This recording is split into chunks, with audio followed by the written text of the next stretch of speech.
Hello student. In last class we took the problems on the simple pendulum. Okay. परत एक problem घेऊयात त्याचाच write down problem most important problem. A pendulum is released from rest position.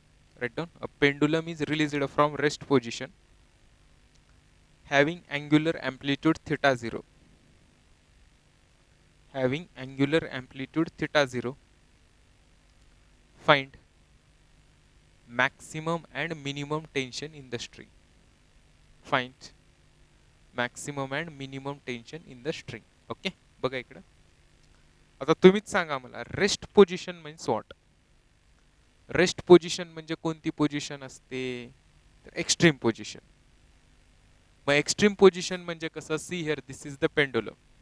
Pendulum हा काय असेल mean position वरती pendulum.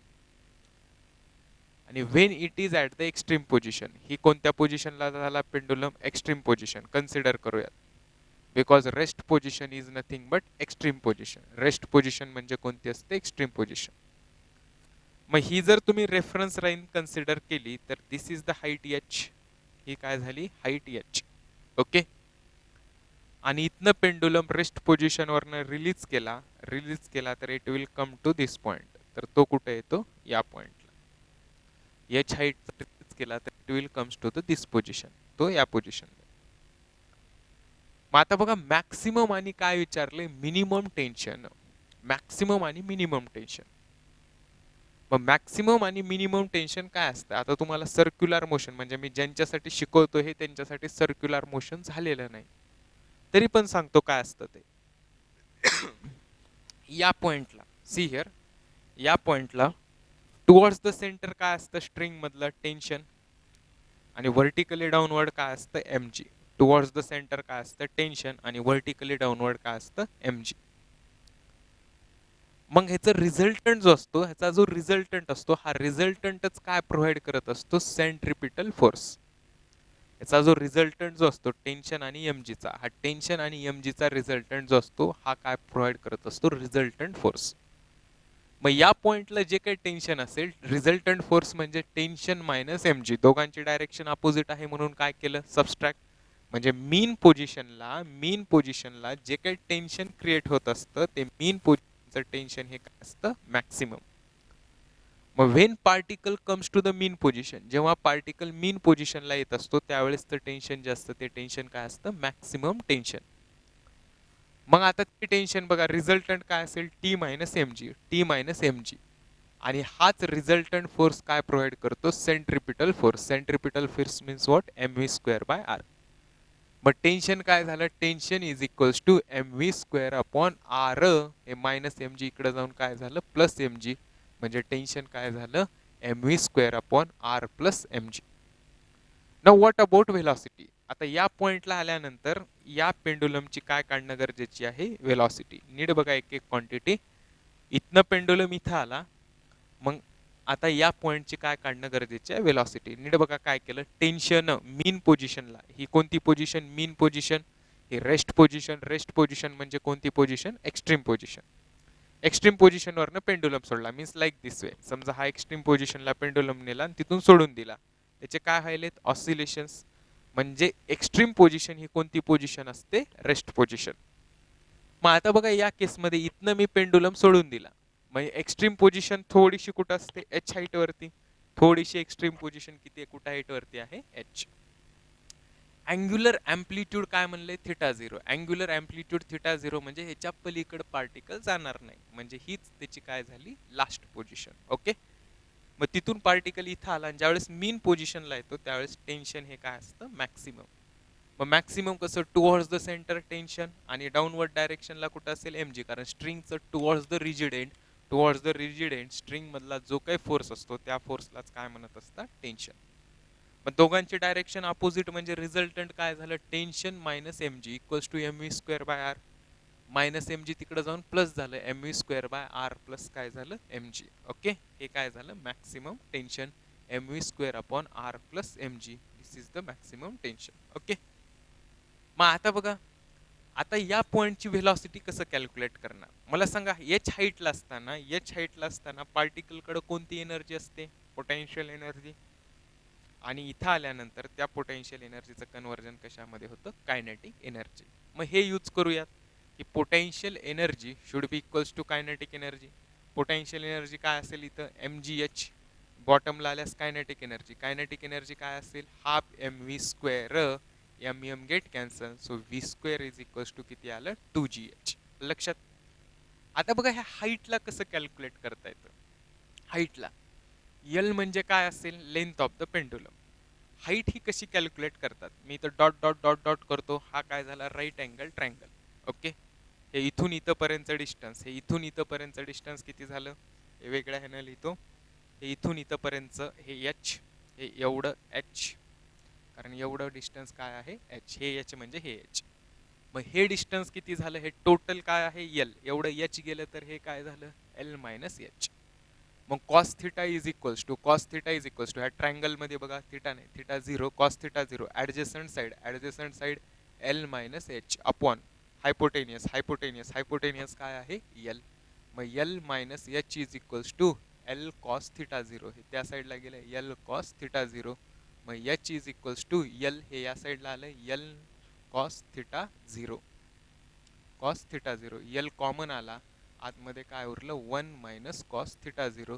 This is the height, म्हणजे height काय आली, L into 1 minus cos theta 0. आता कुठं पण लक्षात ठेवा, कुठं पण लक्षात ठेवा, हे सर्क्युलर मोशन असेल, ऑसिलेशन असेल, ही जी काय हाईट असते, ही हाईट काय असते, L into 1 minus cos theta 0. लक्षात. अरे हा या ना. मग आता बघा तुम्हाला ह्याच्यावरती भरपूर सारे क्वेश्चन्स विचारतात. या पॉईंटची पोटेन्शियल एनर्जी विचारतात, हा पण MCQ आहे. मग potential energy at extreme position question विचारतात, MGH, MG इंटू एच, एनजेच काय आहे, L into 1 minus cos theta 0. हे तुमचं काय असेल आन्सर. हा पण MCQ आहे विचारलेला. At extreme position if angular amplitude is theta 0, what is potential energy, MG. H म्हणजेच L into 1 minus cos theta. So always mind it, ही जी हाईट असते, ही हाईट काय असते, L into 1 minus cos theta 0. कळलं कसं ते, हे इथून इतकं यल, एवढं एच म्हणजे एवढं काय आलं, एल मायनस एच. मग cos theta 0 adjacent side L minus H upon hypotenuse L, L minus H by L. म्हणजेच L minus H is equals to L cos theta 0. मग एल कॉमन आलं, 1 minus cos theta 0. ही काय झाली, height. मग ठेवून टाका, V square is equals to 2g into हाईटसाठी L into 1 minus cos theta 0. लक्षात. This is the answer. मग आता इथे ठेवून टाका, T is equals to tension is equals to M into V square काय आले, 2g L into 1 minus cos theta 0, cos theta 0 upon खालती काय आहे, R plus M G, plus काय आलं, एम जी. आता मला सांगा बरं, आर आणि एल कॅन्सल, कारण रेडियस हीच कुणा इतकी असेल, लेंथ इतकी. नीट लक्षात घ्या, सर्कलर मोशन जे काय सर्कल होणार आहे किंवा काय, ही रेडियस म्हणजेच काय असेल, लेंथ. ही लेंथ म्हणजेच हे ह्याच्या कुणा इतकी असेल, रेडियस सर्कलमध्ये. ओके, म्हणून ते आर आणि एल काय झालं, कॅन्सल. मग आता मला सांगा, टेन्शन इज इक्वल्स टू काय उरलं, 2mg. हे 2mg 1 minus cos theta 0. 1 minus cos थिटाला काय लिहिता येतं, 2 sine square theta 0 by 2. 1 minus cos थिटाचा फॉर्म्युला माहित आहे सर्वांना. 1 मायनस कॉस थिटाचा formula 2 sine square theta by 2, आणि प्लस काय आलं, प्लस mg.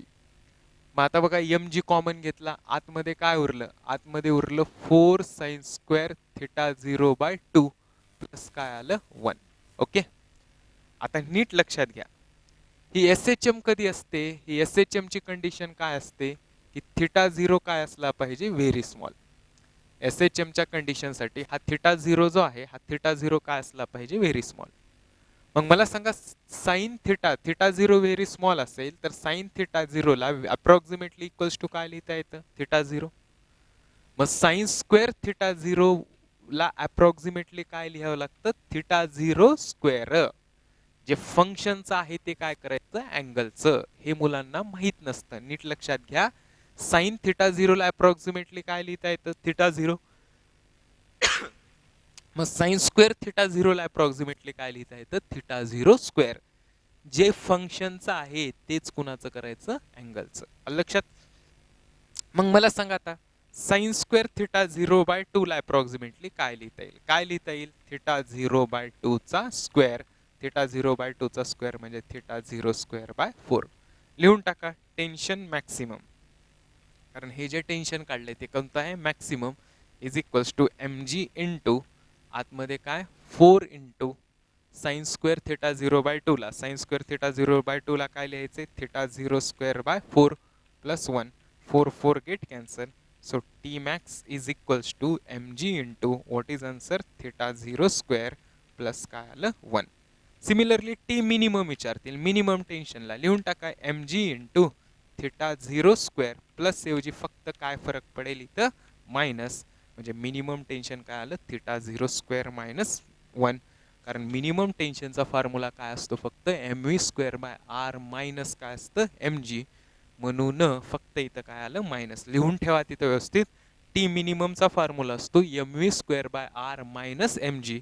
म्हणून इन्स्टेड ऑफ प्लस मिनिमम काढण्यासाठी काय आलं इथं? मायनस. आलं लक्षात? काय केलं ते नीट बघा. काय सबस्टिट्यूट केलं? सगळ्यात पहिलं एक्स्ट्रीमला पोटेन्शियल एनर्जी असते, मीनला आल्यास पोटेन्शियलचं कन्व्हर्जन कायनेटिक. पी आणि केला इक्वेट केलं. mgh is equals to half mv². mm cancel, ह्याच्यावर v² आलं 2gh. नंतर हाईट थिटाच्या फॉर्ममध्ये काढली l into 1 minus cos theta. ते सबस्टिट्यूट केले l into 1 minus cos theta. Value इक्वेशनमध्ये ठेवल्या टेन्शनच्या. v² ची 2gl 1 मायनस कॉस थिटा 0. म्हणजे l आणि रेडियस कॅन्सल, कारण रेडियस हीच काय असते? लेंथ. ओके. मग आता नीट बघा. टेन्शनसाठी इक्वेशन काय झालं? 2mg 1 मायनस कॉस थिटाला काय लिहिता येतं? 2 साइन स्क्वेअर थिटा 0/2. काय सांगतोय मी? 1 मायनस कॉस थिटाला काय लिहिता येतं? 2 sine square theta 0/2 plus mg. मग आता ह्या दोघांमधनं mg कॉमन घेतलं. हे 2 into 2 4 sine square theta 0/2 plus 1. हे व्यवस्थित बघा. ही सिंपल पेंडुलम जर SHM व्हायची असेल, SHM, तर थिटा 0 व्हेरी काय असला पाहिजे? स्मॉल. मग थिटा 0 व्हेरी स्मॉल असेल तर साइन थिटा 0 ला approximately theta 0. Sign square theta 0 ला अप्रॉक्सिमेटली थिटा 0². जे फंक्शनचं आहे तेच कुणाचं करायचं? अँगलचं. Are you getting this one? जे फंक्शनचं आहे तेच कुणाचं करायचं? अँगलचं. मग साइन स्क्वेअर थिटा 0/2 ला अप्रॉक्सिमेटली काय? अँगल काय आहे? थिटा 0/2. फंक्शनचा स्क्वेअर आहे थिटा 0/2 चा स्क्वेअर. म्हणजेच काय आलं? थिटा 0²/4. घेऊन टाका. T max is equals to mg into 4 theta 0/2 चा स्क्वेअर. आताच बघितलं theta 0²/4. 4 4 cancel plus 1. So what will be this one? T max is equals to mg into theta 0² plus 1. मग टी मिनिमम mg इंटू, आता इथं plus max आहे, minimum साठी minus असणार. mg into theta 0² minus 1. हे कोणासाठी इक्वेशन आलं? Tension minimum साठी. आलं लक्षात? Okay, very good. Next.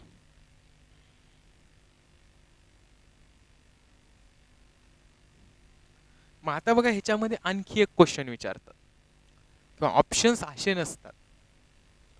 Options काय असतात? इन्स्टेड ऑफ थिटा काहीतरी सबस्टिट्यूशन केलेलं असतं. मग इन्स्टेड ऑफ थिटा काय सबस्टिट्यूशन केलेलं असतं? यूज करू होता S is equals to R theta. Arc length is equals to R theta. मग मला सांगा इथं आर्क लेंथ म्हणजेच काय असेल? डिस्प्लेसमेंट. ह्याला काय म्हणूयात? वाय. आर्क लेंथ म्हणजेच काय असेल? डिस्प्लेसमेंट. ह्याला काय म्हणूयात? वाय. मग आर्क लेंथ काय आहे? Y is equals to radius. Radius म्हणजेच काय आहे? लेंथ इंटू अँगल काय आहे? थिटा. थिटा म्हणजेच काय आहे? थिटा 0. मग थिटा 0 लाच काय लिहिता येईल आपल्याला? y/l. मग थोडंसं टी मॅक्सची इक्वेशन बदलते. आणि आता y लाच काय लिहिता येतं? अँप्लिट्यूड. Amplitude by length. काय अँप्लिट्यूड लिहिता येईल? कारण थिटा 0 ही काय आहे? Angular amplitude. म्हणजे मॅक्सिमम थिटा आहे. ह्याच्या पलीकडे जाणं पॉसिबल आहे का? नाही. म्हणून ही इथून इथपर्यंतची जी काही डिस्प्लेसमेंट असेल, हीच डिस्प्लेसमेंट काय झाली? Amplitude. What I am saying, are you getting one? हा जो थिटा 0 आहे हेच काय आहे? Angular amplitude. म्हणजे ह्याच्यापेक्षा जास्त थिटा पॉसिबल आहे का? Not possible. मग ह्याच्यापेक्षा जास्त थिटा जर पॉसिबल नसेल तर particle will not go beyond this. Particle ह्याच्या पलीकडे जाईल का? नाही. मग पार्टिकल ह्याच्या पलीकडे जाणार नाही. What I am saying, particle ह्याच्या पलीकडे जाणार नाही. म्हणजे हीच डिस्प्लेसमेंट कोणा इतकी असेल? अँप्लिट्यूड. म्हणजे वाय लाच कशाने रिप्लेस केलं? a/l. मग टी मॅक्स ठेवा value mg into theta 0. Theta 0 म्हणजेच काय आहे? a/l. a/l चा स्क्वेअर प्लस काय आलं? 1. आणि टेन्शन मिनिमम म्हणजे mg into A by L A square upon L square plus ऐवजी काय येणार -1. This is the tension minimum and this is the tension maximum. हे टेन्शन मॅक्सिममसाठी एक्सप्रेशन असेल, हे एक्सप्रेशन टेन्शन मिनिममसाठी. येते लक्षात? अरे हा या ना. ओके, सो राईट डाऊन दिस वन. त्याला डबल स्टार किंवा ट्रिपल स्टार करून ठेवा. नीटसाठी हा खूप इम्पॉर्टंट क्वेश्चन असतो. त्याचं सोल्युशन एवढं लेंदी का झालं? कारण हे अर्धा पार्ट ह्या प्रॉब्लेमचा सर्क्युलर होत असतो. हे मला टेन्शनचं इक्वेशन, हे हाईट हे शिकवत बसायची गरज लागली नसती, पण हे तुम्हाला माहीतच नाही म्हणून इथं मला हे सगळं सांगावं लागलं. Okay,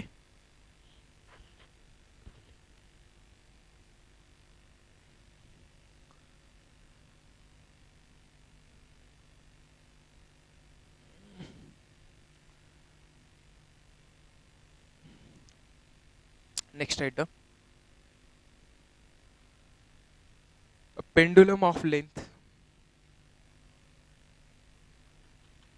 A pendulum of length L, small l काढा. A pendulum of length small l having time period capital T,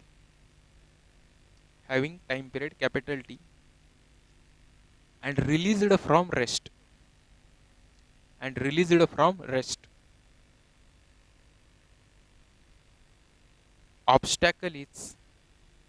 obstacle is below the suspension point. The obstacle is below the suspension point at a distance 3L by 4. At a distance 3L by 4. The time required for pendulum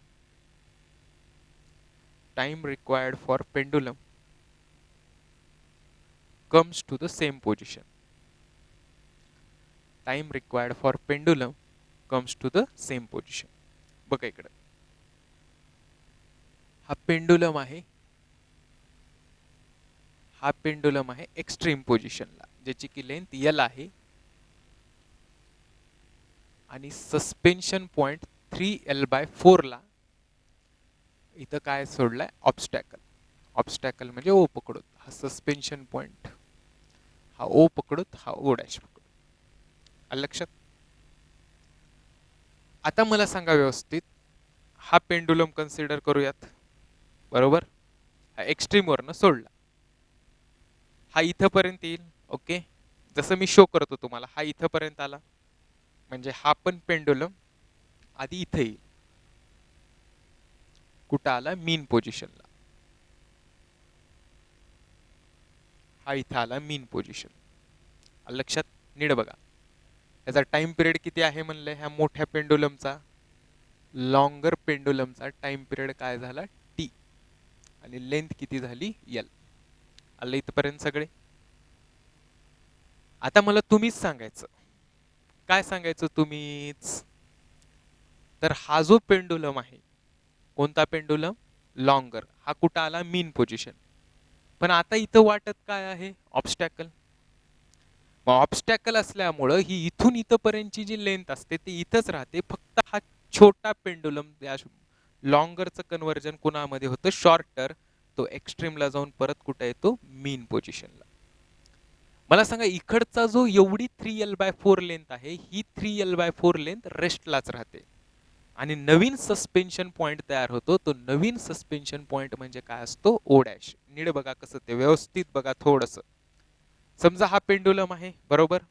हा pendulum extreme वरनं सोडला आणि हा suspension point consider केला. मला सांगा, आता इथेला जर एक्स्ट्रीम वरनं सोडलं, या सस्पेन्शन पॉइंटच्या अलॉंग ही लेंथ कॉन्स्टंट राहते. फक्त छोटाच पेंडुलम हा इकडे जाऊन काय व्हायला? इथे यायला, बरोबर?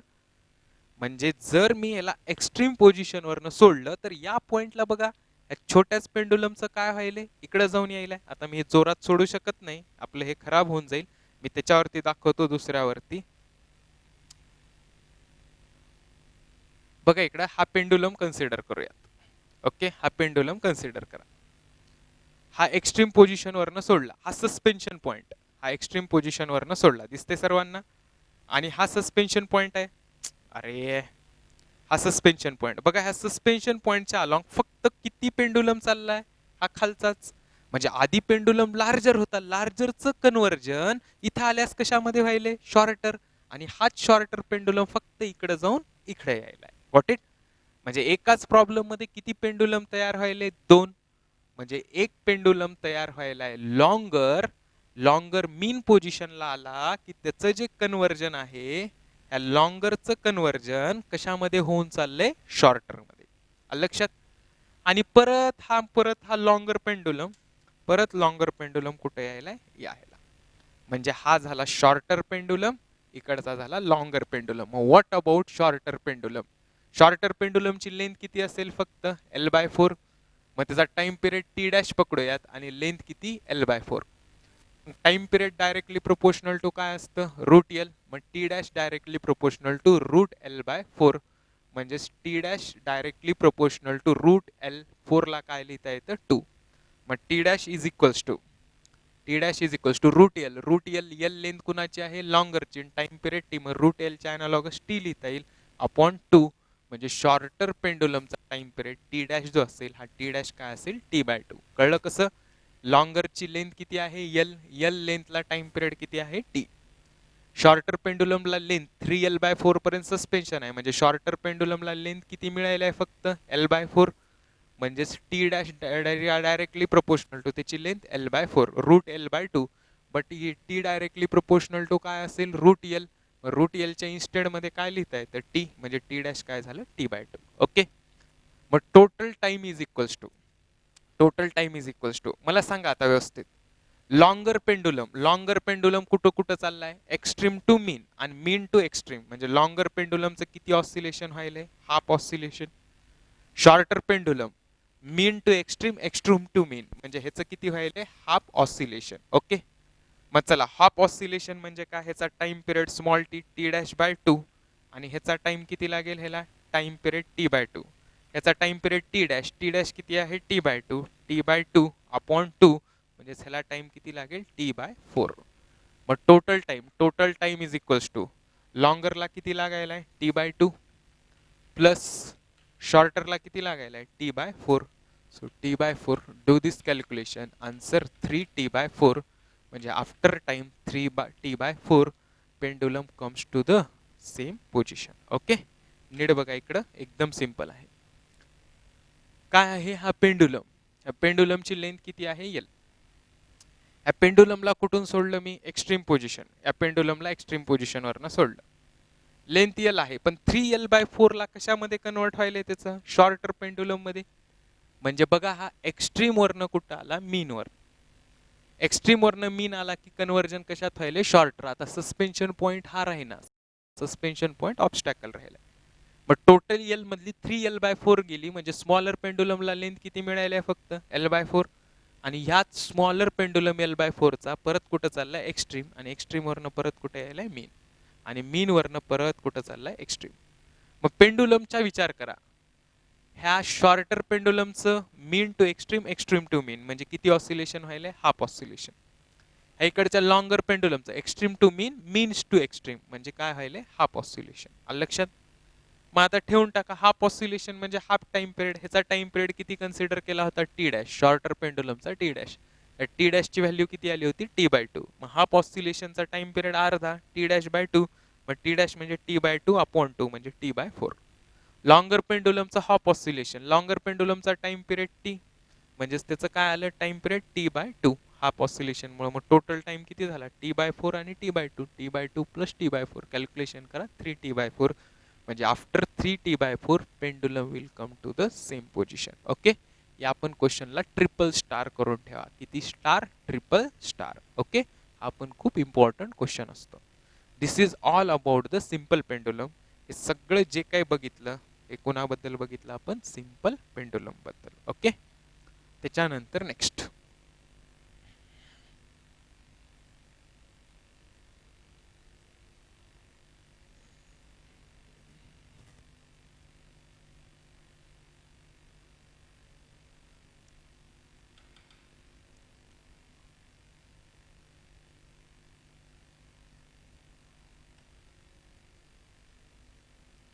ह्याच्यानंतर नेक्स्ट असतं spring mass system. Next heading असते स्प्रिंग मास सिस्टीम. आतापर्यंत काय बघितलं आपण? Simple pendulum. ओके, आतापर्यंत काय बघितलं? Simple pendulum. मग सिंपल पेंडुलम नंतर नेक्स्ट सिस्टीम असते स्प्रिंग मास सिस्टीम. जसं सिंपल पेंडुलम होता तसाच स्प्रिंग पेंडुलम असतो, मग त्यालाच म्हणत असतात स्प्रिंग मास सिस्टीम. हा टॉपिकचा एक नेक्स्ट पार्ट असतो. हा पण 2-3 क्लासचा आहे, 2-3 समजा अथवा 4 क्लासेस समजा स्प्रिंग मास सिस्टीमचे. म्हणजे नेक्स्ट एक 7-8 क्लासेसमध्ये हा टॉपिक काय होईल? ओव्हर होईल. मग आता नीट बघा स्प्रिंग मास सिस्टीम काय असते ते. See here, next we have to see spring mass system. Next पाहायचं आपल्याला स्प्रिंग मास सिस्टीम. आता बघा हे स्प्रिंग मास सिस्टीम काय असते ते. कन्सिडर करा हॉरिझॉन्टल सरफेस.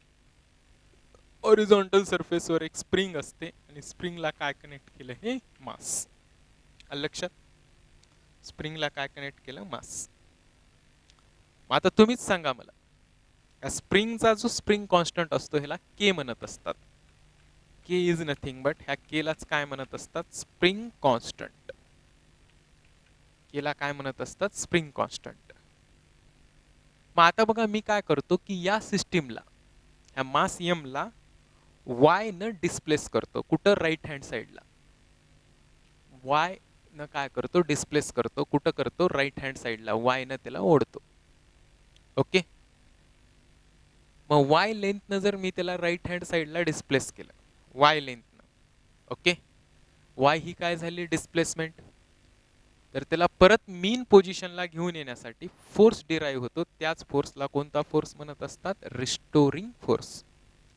त्याच फोर्सला कोणता फोर्स म्हणत असतात? Restoring force.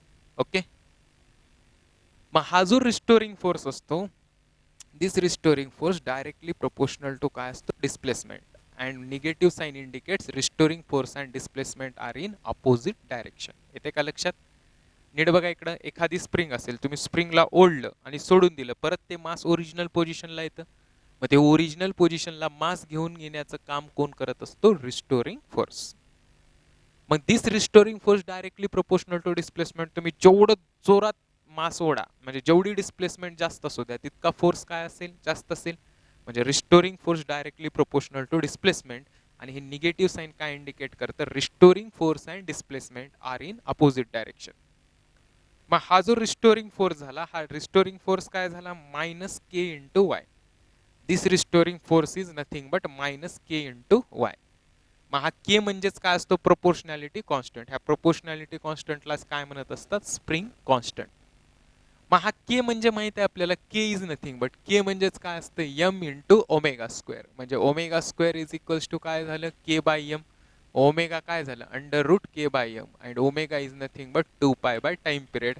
म्हणजे time period is equals to 2 pi under root M by K. This is the expression for time period of oscillation of spring mass system. म्हणजे स्प्रिंग मास सिस्टीमच्या ऑसिलेशनचा time period असतो 2 pi under root M by K. M is mass of the body आणि K म्हणजेच काय असतो? Spring constant. K is nothing but spring constant. येते का लक्षात? अरे हा या ना? यस येते. नीट बघा इकडं काय आहे स्प्रिंग मास सिस्टीम. आता मी साधे साधे एक्झाम्पल सांगतो चला तुम्हाला. तुम्ही गाडीच्या गाडीवर बसल्यानंतर काय होतं? काही वेळानंतर गाडी खाली जाते, वर येते, खाली वरी, up down up down. Spring काय होत असते? ऑसिलेट होत असते. ओके, मग तसंच काय होणार आहे? मी तर हॉरिझॉन्टल सिस्टीमवर स्प्रिंगला एखादं मास बांधलं आणि मी मासला ओढलं, मासला ओढलं सोडून दिलं, तर मास काय होतं? इकडे येतं, ऑसिलेट होतं आणि फायनली मीन पोझिशनला जाऊन हे करतं. हा सरफेस फ्रिक्शनलेस कन्सिडर करा.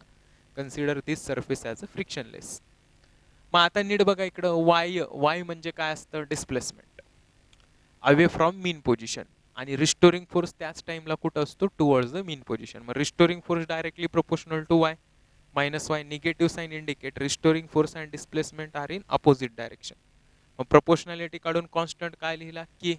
मग हा के म्हणजेच you know that M omega square K by M. Square root घ्या omega, under root K by M म्हणजे 2 pi by T. So time period 2 pi under root M by K. This is the answer. Okay, हे काय आहे? Answer आहे. मग आता बघा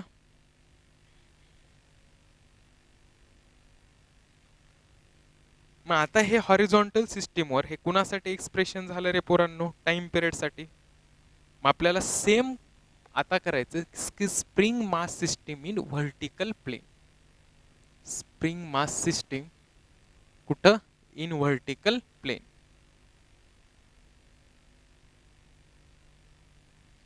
spring mass system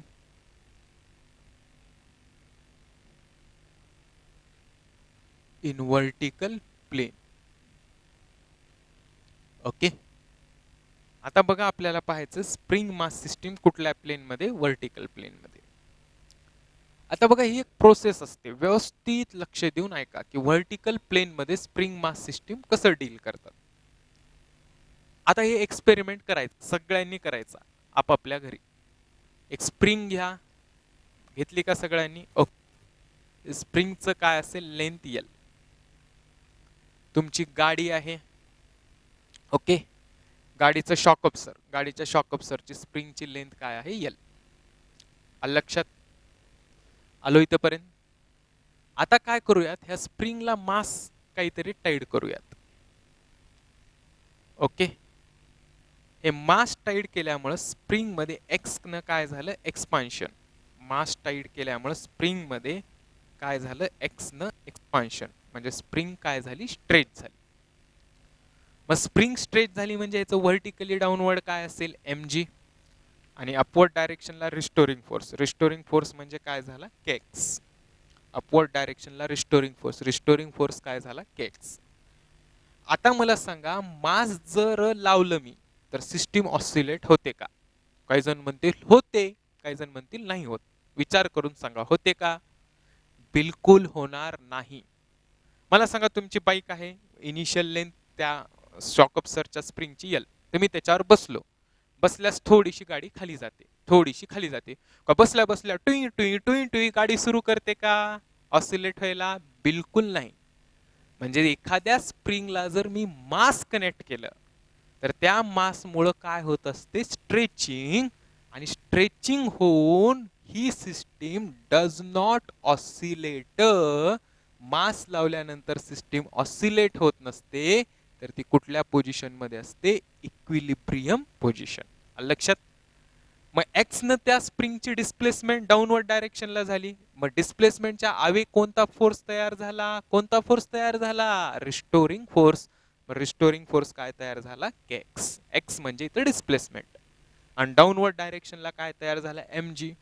so what will be this one, kx is equals to mg. Equilibrium मध्ये downward force is equals to upward force.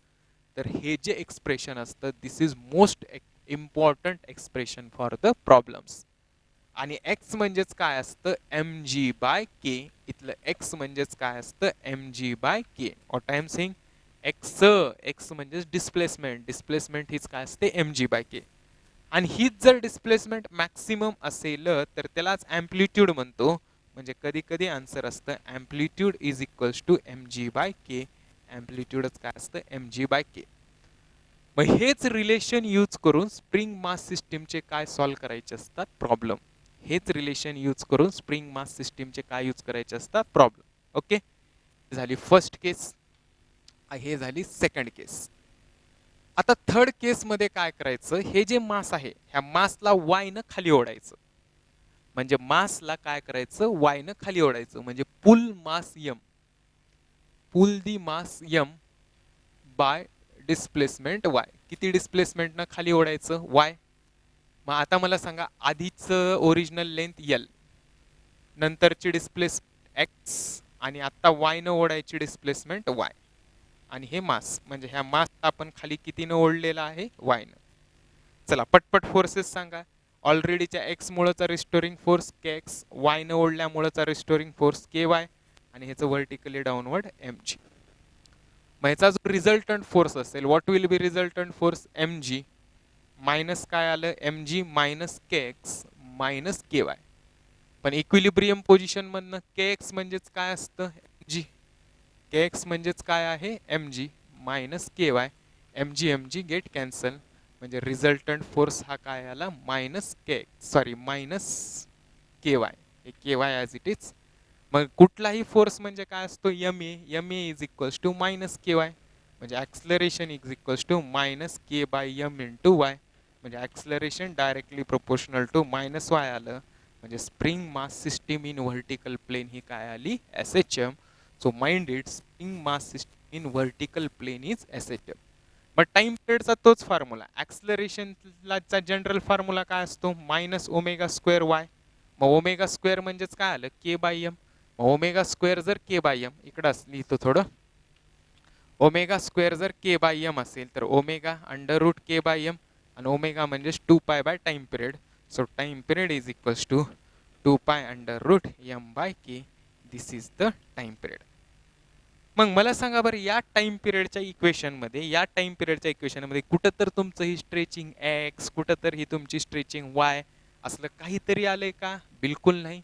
म्हणजे जो टाइम पिरियड असतो it only depends upon this mass and k म्हणजेच काय असतो, spring constant. K म्हणजेच काय असतो, स्प्रिंग कॉन्स्टंट. म्हणजे टाइम पिरियड फक्त कुणावर डिपेंड करत असतो, मास आणि स्प्रिंग कॉन्स्टंट. आता बघा, हे एकदम सिस्टमॅटिक सांगितलं मी, कसं कसं सांगितलं नीट बघा. सगळ्यात पहिलं काय असते, स्प्रिंगची नॅचरल लेंथ असते. ओके, आता आपल्याकडं स्प्रिंग नाही, पण स्प्रिंग आहे का इथं कुठं बघतो, थांबा, मी दाखवता येईल मला तुम्हाला. तुमच्या घरी असेल तर घेऊन बसा समोर. माझ्याकडं तर इथं कुठं मला भेटत नाही आहे स्प्रिंग. ओके, इमॅजिन करा स्प्रिंग आहे, स्प्रिंगला मास काय लावलं, M.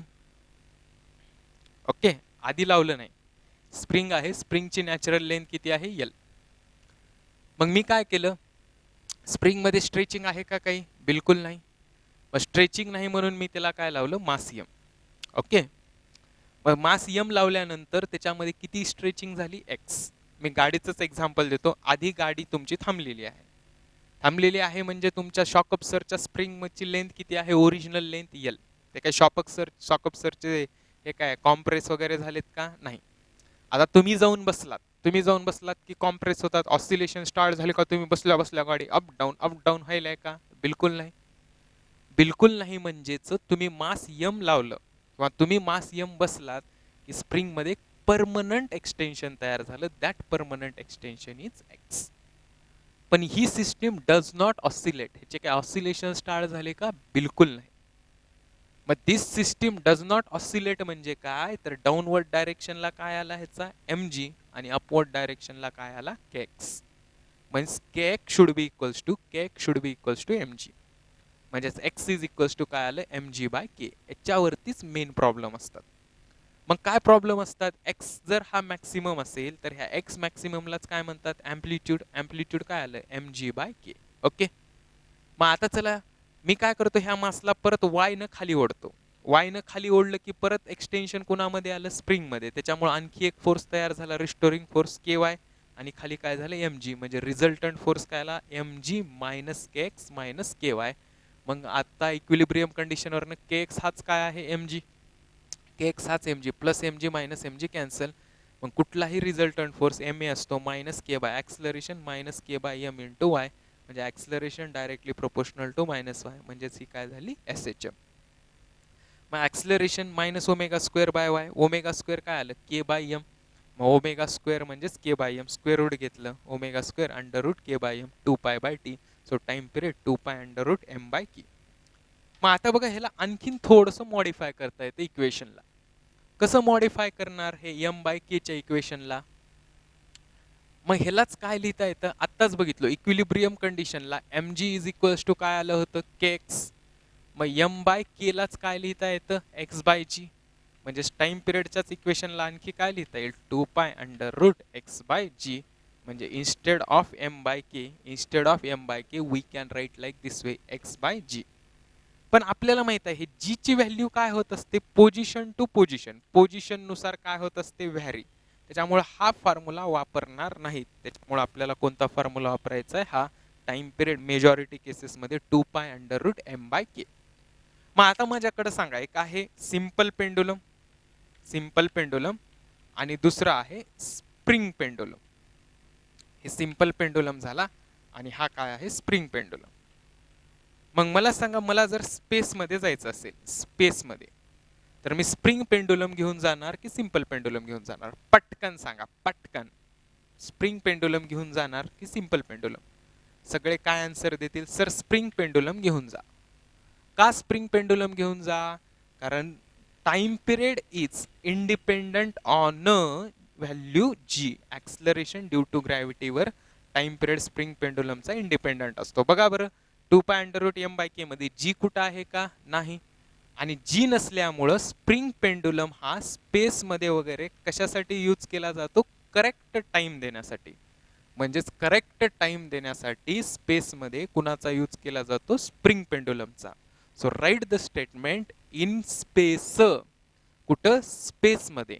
In space always spring clocks are used because spring clocks gives the correct time. spring clock काय देत असतात? Correct time. पण सिंपल पेंडुलमचा टाइम पिरियड जी वर डिपेंड केल्यामुळे व्हॅरी होतो, म्हणून कोणत्या क्लॉक यूज करत असतात? Spring clock.